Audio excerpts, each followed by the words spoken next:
या लाईनपासून इनलेट घेतला आहे टँकला. ही रॉ वॉटरची टँक आहे 2000 लिटरची, प्लॅस्टोची 2000 लिटर. इथून इन करून रॉ वॉटर पंपला दिलं आहे.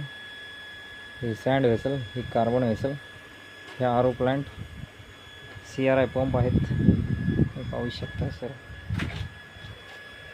CRI पंप आहे जसे कोटेशनमध्ये येते. डोजिंग पंप आहे, SS मेम्ब्रेन हाऊसिंग आहे, प्लांटचे बसवलेलं व्यवस्थित. ही जी लाईन आहे प्युअरची लाईन आहे. हे फिल्टर पाणी आपण तिथे घेऊन ते वरती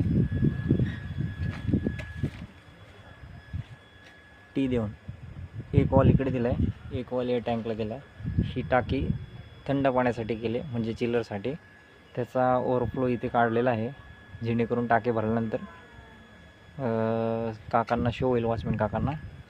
ही साध्या पाण्याची टाकी काढलेली आहे. याला इथे युनियन जोडून इथे 1.5 इंची लाईन काढलेली आहे. इथे क्लिपिंग होईल, म्हणजे जेणेकरून हे हलणार नाही.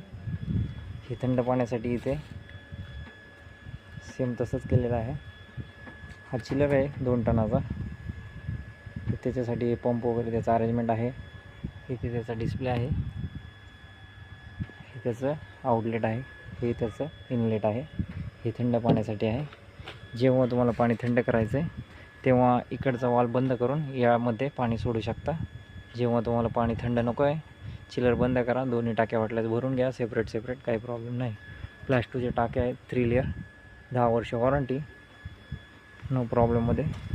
पूर्ण प्लांटला 1 वर्ष वॉरंटी आहे. होऊ शकता एका पूर्ण लेवलमध्ये बसवलेला आहे प्लांट. हा जो व्हाईटवाला पाईप आहे हा बॅकवॉश म्हणजे रिजेक्ट वॉटरसाठी काढलेला आहे आपण. इकडे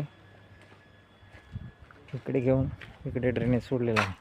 ह्या अशा प्रकारे रिजेक्टचा फ्लो येईल.